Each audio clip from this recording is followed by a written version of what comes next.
The plan took 10 days to prepare. It was the biggest operation the Resistance had ever attempted. Everything had to be perfect. There was no room for mistakes. Lisa organized attacks across 3 counties. Small teams would hit Valnorian targets all at once, forcing the enemy to spread their forces thin. Communication towers would be destroyed to create confusion. Roads would be blocked to slow reinforcements. While the aliens were distracted, Jack would lead the main strike team into the forward base. Their mission was simple: find Commander Korth and kill him. The strike team was small. Jack, Grim, Stone, and 6 of Lisa's best fighters. A man named Sam carried explosives. A woman named Kate was their best shot with a sniper rifle. The others were tough soldiers who had survived months of guerrilla warfare. They would enter through tunnels that ran under the mountains.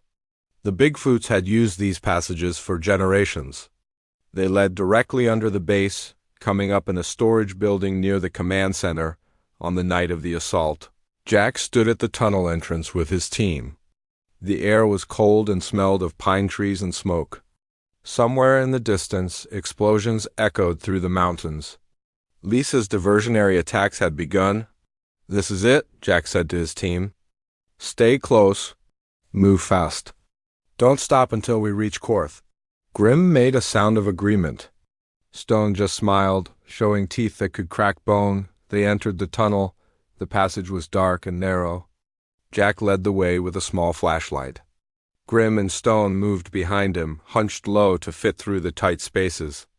The human fighters followed, trying not to make noise. They walked for almost an hour. The tunnel twisted and turned, going deeper before rising again. Finally, they reached a wooden hatch covered in dust and dirt. Jack listened. He could hear footsteps above. Valnorian voices. They were inside the base. He pushed the hatch open slowly and climbed out into a dark storage room. Crates and equipment surrounded them. Through a dirty window, he could see the base outside. Lit by bright lights and crawling with alien soldiers, alarms were sounding. Lisa's attacks were working. Soldiers ran in all directions, confused and scared. "Now," Jack whispered. They moved. The first guards never saw them coming. Grim grabbed one and snapped his neck before he could shout. Stone threw another through a wall. Jack and the others took down 2 more with silent shots. They pushed forward through the base, moving from building to building. Every time they met resistance, they crushed it. Grim was unstoppable, shrugging off plasma burns that would have killed a human. Stone fought with pure rage, tearing through armored soldiers like they were made of paper. Jack moved with cold precision. Every shot found its target. Every movement was calculated. He had trained for this his entire life. Now, all that training had one purpose. They reached the command center. It was a large metal building in the middle of the base, surrounded by guards and defensive positions. "Sam," Jack said. "The charges." Sam ran forward and planted explosives on the main door. Everyone took cover. The explosion shook the ground and blew the door off its frame. They charged inside. The command center was chaos. Officers ran and screamed. Soldiers tried to form defensive lines. It did not matter. The strike team tore through them all. Jack fought his way toward the back of the building. He knew Korth would be there, in the most protected area. Surrounded by his personal guards, he kicked open a heavy door and stepped into a large room filled with screens and computers. 4 elite Valnorian guards stood in front of a raised platform. Behind them, sitting in a throne-like chair, was Commander Korth. The reptile commander looked at Jack with cold yellow eyes. He showed no fear. He showed nothing at all. "Human," Korth said. His voice was like stones grinding together. "You have come far. But this is where you die." The elite guards attacked. They were faster and stronger than the regular soldiers. One of them nearly killed Jack before Grim grabbed the creature and slammed it into the floor so hard the metal bent. Stone took on 2 at once, roaring with fury as he fought. The 4th guard aimed his weapon at Jack's head. Jack was faster. He put 3 rounds into the guard's chest and watched him fall. Now only Korth remained. The commander stood up slowly. He was tall, almost as tall as Grim, with claws like curved knives. He pulled a weapon from his belt, a glowing blade that hummed with energy. "You think you can kill me?" Korth laughed. "I have conquered 12 worlds. I have crushed rebellions by the thousands. You are nothing." Jack dropped his rifle and pulled out his knife. It was an old blade given to him by his grandfather. He had carried it through every mission of his life. "My name is Jack Harmon," he said. "You killed my son. You killed him and dozens of others. Unarmed people. Wounded soldiers. You made them watch while you murdered them." Korth tilted his head. "I remember. The convoy. The young Marine who fought until the end." He made a sound that might have been laughter. "He screamed when I killed him." They all screamed. Something inside Jack went very cold. Very still. Very quiet. He attacked. Korth was fast. His blade cut the air inches from Jack's face. But Jack was faster. 25 years of training flowed through him like water. He ducked, twisted, struck. His knife found Korth's side. Then his arm. Then his throat. The commander staggered back, yellow blood pouring from his wounds. His eyes went wide. For the first time he showed fear. "He did not scream," Jack said quietly. "My son died brave. He died protecting people. That's more than you will ever understand." He drove the knife into Korth's chest and twisted. The commander fell. He twitched once, twice, and then was still. Jack stood over the body, breathing hard. The battle was over. The command center was silent except for the crackle of flames and the distant sound of gunfire. Grim walked up beside him. The big creature looked down at Korth's body, then at Jack. He put a hand on Jack's shoulder. It was done. Denny was avenged, but the war was not over yet. The news of Commander Korth's death spread across the planet within days. Resistance fighters carried the story from camp to camp, from city to city. They told of the Navy SEAL who had walked into an enemy base with 2 giant forest creatures and killed the most feared commander in the Velnorian army. Some people did not believe it at first. It sounded like a legend, like something from an old story. But then the footage came out. One of Lisa's fighters had worn a camera during the assault. The video showed everything.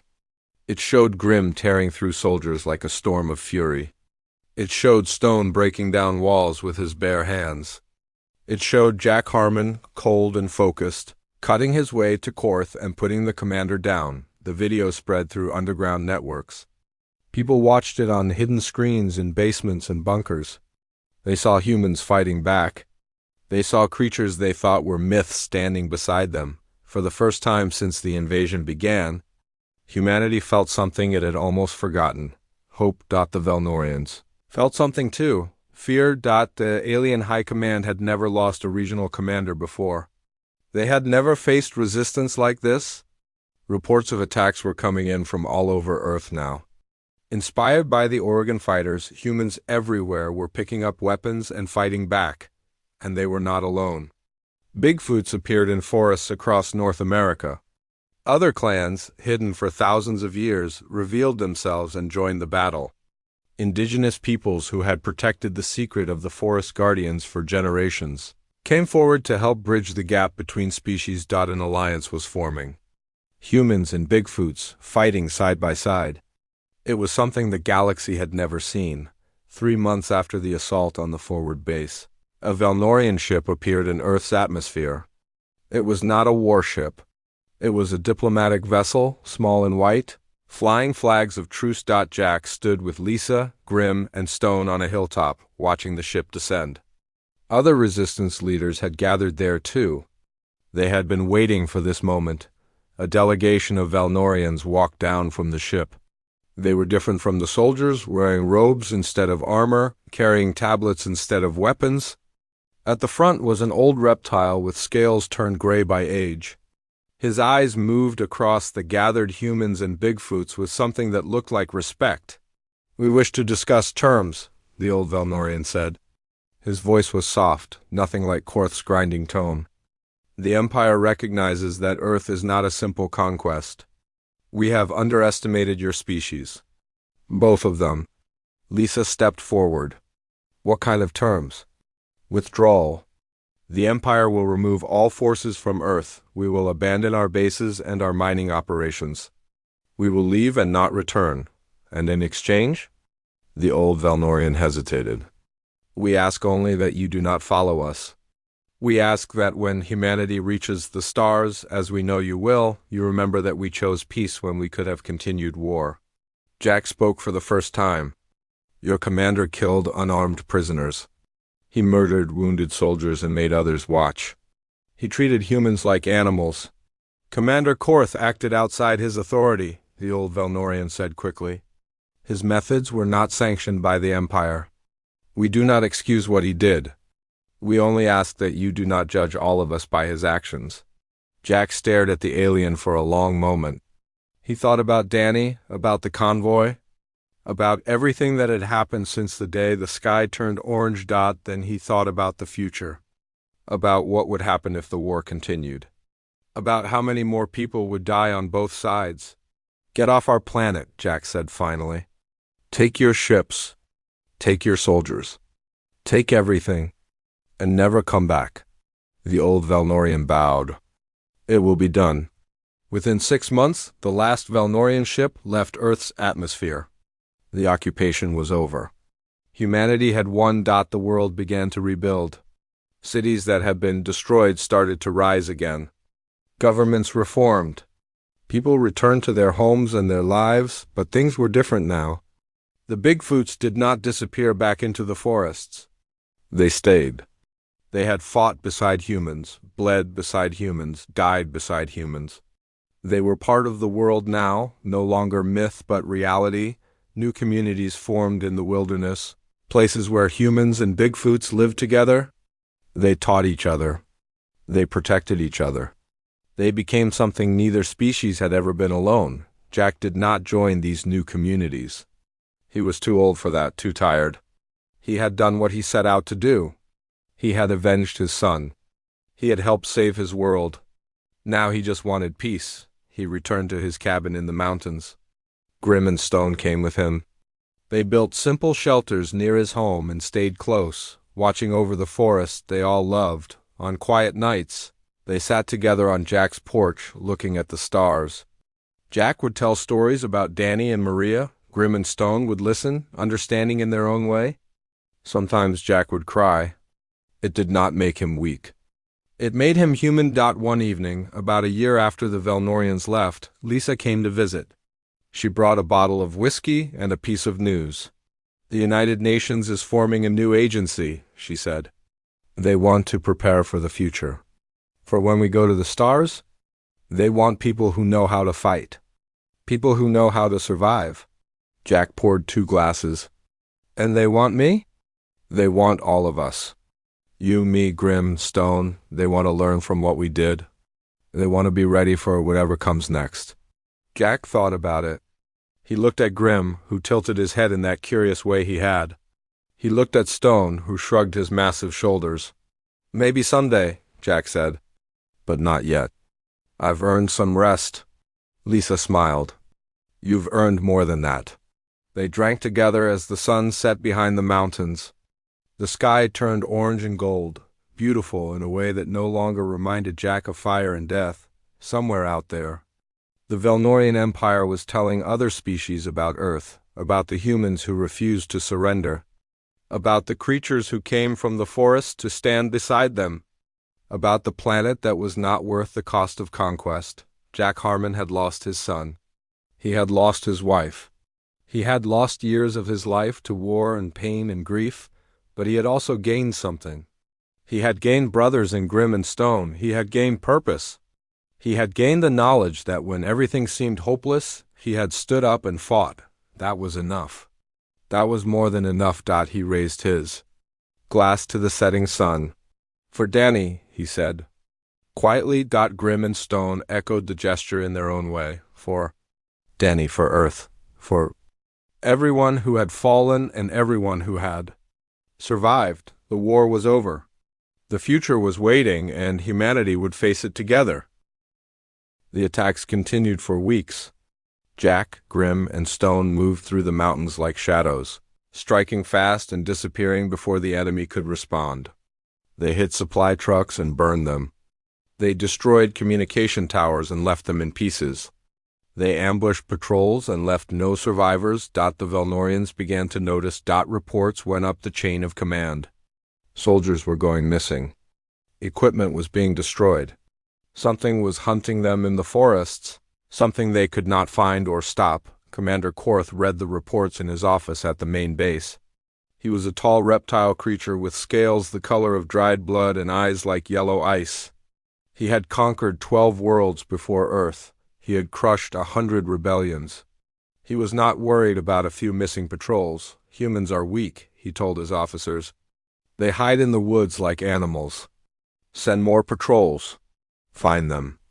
Kill them, but the patrols kept disappearing. And the fear began to spread. Meanwhile, Jack was making other plans. He knew that 3 fighters, no matter how skilled, could not win a war alone. They needed allies. They needed information. They needed help. One night, while scouting near an abandoned town, Jack found what he was looking for. A woman stepped out of a ruined building and pointed a rifle at his chest. She was maybe 35 years old, with short dark hair and eyes that had seen too much death. She wore an old Air Force jacket covered in dirt and blood. "Don't move," she said. "Who are you?" Jack raised his hand slowly. "My name is Jack Harmon." "I'm not your enemy? Everyone's an enemy these days." "Not me. I've been hitting Velnorian patrols in the mountains." "Maybe you've heard about it." The woman's eyes narrowed. "The ghost attacks." "That's you?" "Me and some friends." "What friends?" Jack hesitated. Then he decided to tell the truth.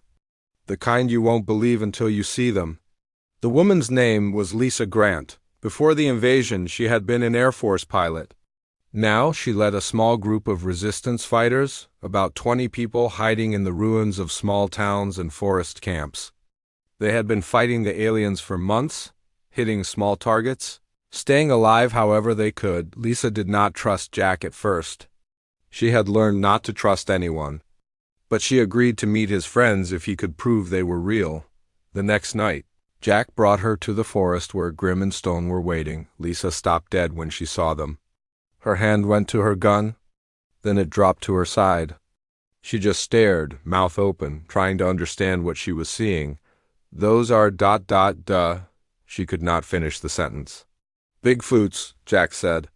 "They're real. They've been here all along. And they hate the Velnorians as much as we do." Grim stepped forward slowly. He made himself smaller somehow, less threatening. He held out one massive hand, palm up, showing he meant no harm. Lisa looked at the hand for a long moment. Then she reached out and touched it. Grim's fingers closed gently around hers. "Okay," Lisa said quietly. "Okay, I believe you." From that night on, the Resistance had new allies. Lisa provided intelligence. Her people had been watching the Velnorians for months.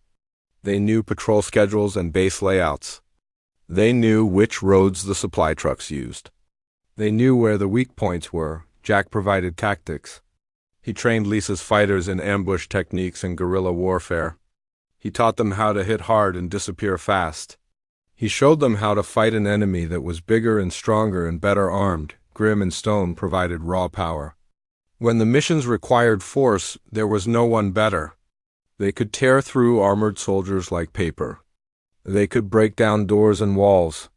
They could carry wounded fighters to safety like. They weighed nothing at all. The attacks got bigger, bolder, more effective. One night, they hit a fuel depot and destroyed 3 months of alien supplies. Another night, they ambushed a convoy carrying weapons and took everything that was not nailed down. Another night, they killed a Velnorian lieutenant and left his body hanging from a tree as a warning. The word spread. Other resistance groups heard about the fighters in the Oregon mountains. They heard about the strange creatures who fought alongside humans. Some thought it was a myth. Others came to see for themselves. More Bigfoots appeared too. Grim had sent messages through the forest in ways Jack did not fully understand. Other clans heard the call. They came from the deep woods of California, from the mountains of Washington, from places humans had never seen. Slowly, an army was forming. Humans and Bigfoots, united against a common enemy. It was something the galaxy had never witnessed before, but Jack was not satisfied. He did not just want to hurt the Velnorians. He wanted something more. He wanted revenge. One night, Lisa came to him with news that made his heart stop. "Commander Korth is coming," she said. "He's going to inspect the forward base near Clear Lake. 2 weeks from now." Jack went very still. "You're sure?" "One of my people intercepted their communications." "It's confirmed." Jack closed his eyes. He saw Danny's face in his mind. He heard his son's last words. He remembered what Pete had told him about the convoy, about the executions, about the alien commander who killed wounded soldiers one by one. "I'm going to kill him," Jack said. His voice was calm and cold. "I'm going to look him in the eyes and I'm going to end him." Lisa nodded. She understood. "Then we need a plan. A real plan. The forward base has 200 soldiers, heavy weapons, air support. We can't just walk in." "No," Jack agreed. "We can't. But we can make them look somewhere else. We can pull their forces away. We can create chaos. And then?" Jack looked at Grim and Stone, who had been listening in silence. "And then we go in. The 3 of us. We find Korth, and we finish this." Grim made a low sound of agreement. Stone cracked his knuckles, a sound like breaking wood. Lisa looked at the 3 of them. 3 killers. 3 hunters. 3 reasons the Velnorian Empire should be afraid. "All right," she said. "Let's plan an assault." Jack spent the next 3 weeks learning the enemy. He hiked through the mountains, watching the Velnorian patrols from hidden spots among the rocks and trees. He counted their soldiers. He timed their movements. He studied their weapons and their ships. The aliens were strong, but they were also careless. They did not expect resistance this far from the cities. They walked through the forest like they owned it, loud and slow, never looking up at the ridges where Jack lay hidden. Good. Careless enemies were dead enemies. Jack just needed time. One morning, while scouting a valley near the old logging roads, Jack felt something strange. The forest had gone quiet. No birds, no squirrels. Nothing moved in the trees around him. Jack froze. His hand went to his rifle. He had learned long ago to trust his instincts. And right now his instincts were screaming. Something was watching him. He turned slowly. Scanning the tree line, nothing, just shadows and ferns and thick old pines. But the feeling did not go away. It got stronger. Then he saw them. 2 shapes stood at the edge of the clearing, maybe 50 feet away. They were massive. The larger one was almost 9 feet tall, covered in dark brown fur that blended with the bark of the trees. Its shoulders were wider than any man Jack had ever seen. Its arms hung past its knees, thick with muscle. The smaller one stood beside it. Still huge, maybe 8 feet, with lighter fur and eyes that burned with something wild and angry. Bigfoots, the creatures from old stories and blurry photographs. The thing scientists said did not exist. Jack had heard the legends when he was a boy.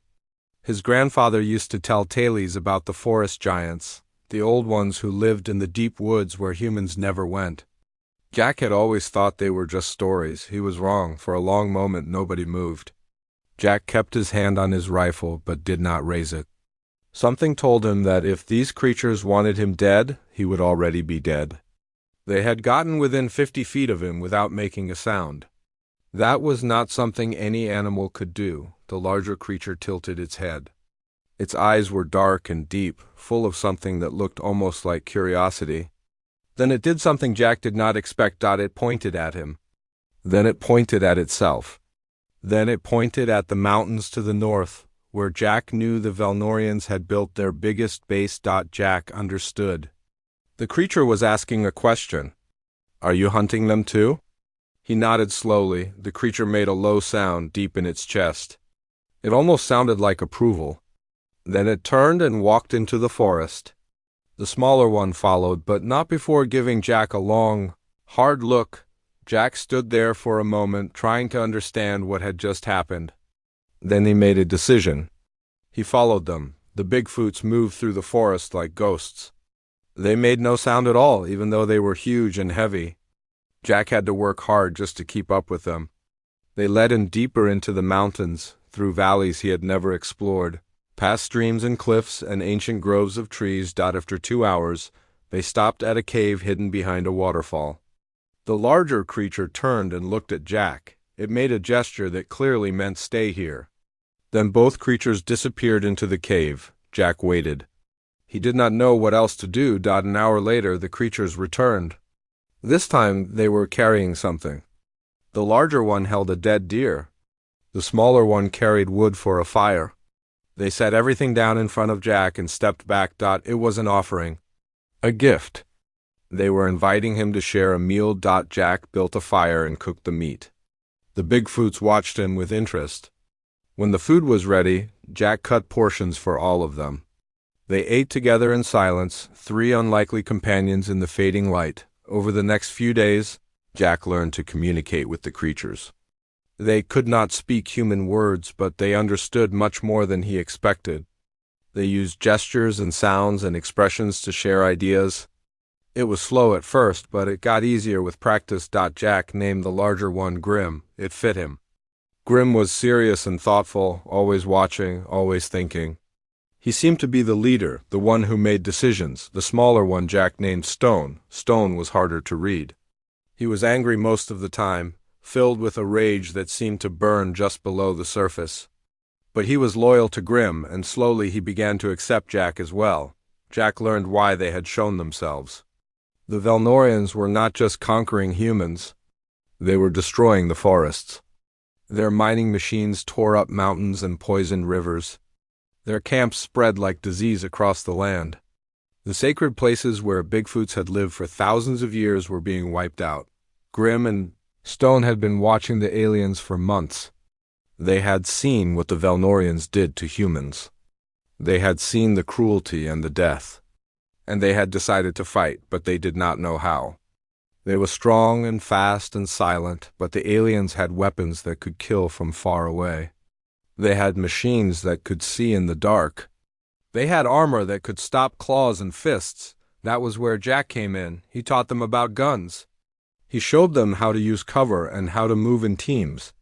He explained the basics of ambush tactics, drawing diagrams in the dirt with a stick. Grim learned quickly. Stone learned slower, but hit harder. In return, they taught Jack things he had never known. They showed him paths through the mountains that no human had ever walked. They taught him how to move without sound, how to hide in plain sight, how to read the forest like a book. Together, they were something new. Something the Velnorians had never faced before. On the 10th night, they hit their first patrol. It was a small group. 5 Velnorian soldiers walking along a logging road, careless and loud. Jack took out the 2 in front with his rifle. Before the others could react, Grim and Stone came out of the darkness. It was over in seconds.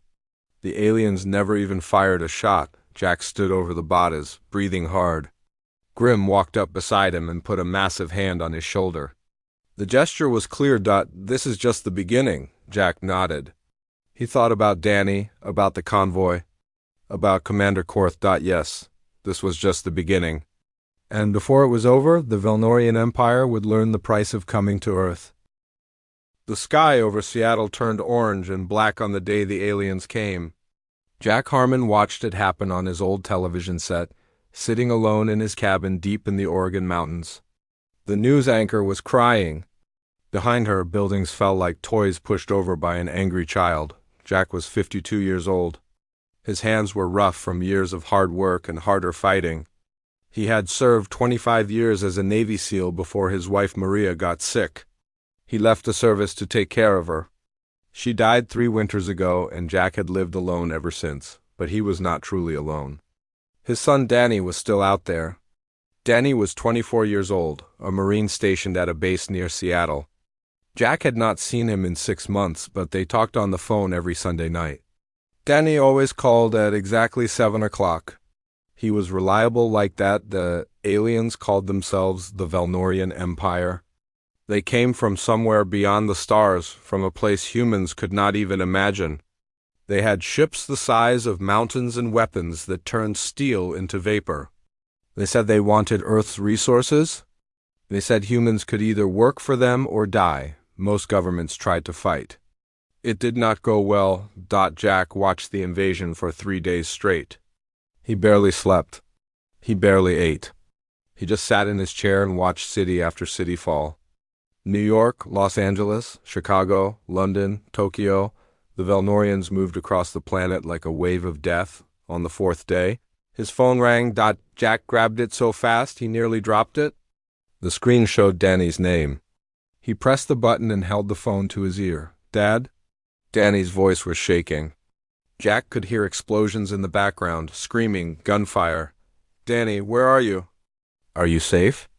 "Dad, listen to me." "I don't have much time." Danny coughed. It was a wet, ugly sound.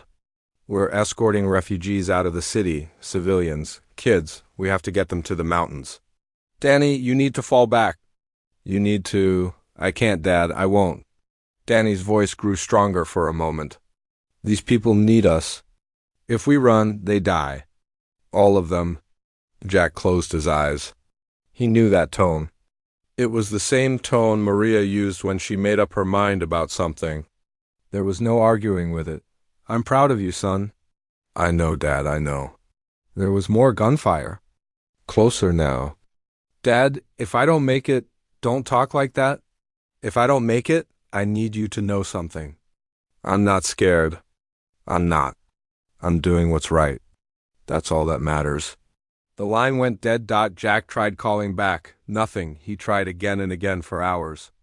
The phone just rang and rang until it stopped ringing altogether. 2 weeks later, a man came to Jack's cabin.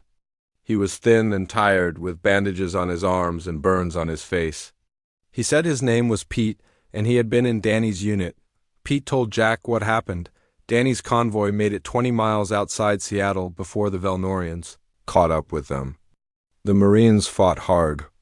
They held the aliens off for almost an hour, giving the civilians time to scatter into the forests, but there were too many Velnorians. Too many ships. Too many soldiers. Danny was one of the last to fall. He took out 3 alien soldiers before they brought him down. The Velnorian commander, a tall reptile creature named Korth, walked through the battlefield after the fighting stopped.